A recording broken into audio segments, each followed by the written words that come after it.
Hi, Bill Henry here from Robinson Henry. Today I want to talk about what to do if your ex is calling constantly. And of course, if you're in the process of developing a parenting plan with your ex, one thing that I definitely want to encourage you to address is how much time can my ex call or text my child whenever it's my parenting time.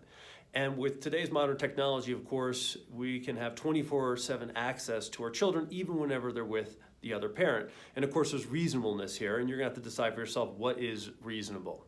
So how we often see this is you are playing a board game with your child and the phone just rings constantly, you can't even get through it. Or perhaps you're out to dinner and the phone's ringing off the hook, and next thing you know, your ex is texting you and demanding to know why your child won't answer their phone calls. And then finally, probably the worst is that your child, whenever they do speak with your ex, all of a sudden they're apologizing as to why they haven't answered their phone or their text. Well, that's never good behavior, and it's typically just going to get worse over time. So here's a few things that you can do. The first thing we always recommend is send them your parenting plan. Let them know there's a legal document in place that governs the relationship between the two of you and the children.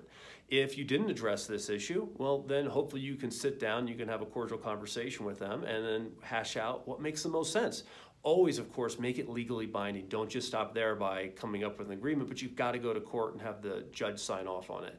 And then finally, of course, if your ex is not being cordial and they won't come up with an agreement with you and you never address it, well, there's a good chance you're going to have to go back to court, because more often than not, these behaviors tend to just increase over time. And you never want the court to look back and say, well, this is how you've been operating for the past 5 years. Why would we change it now? Again, Bill Henry with Robinson Henry. If you've got any questions you'd like to ask me about this, please feel free to email me below.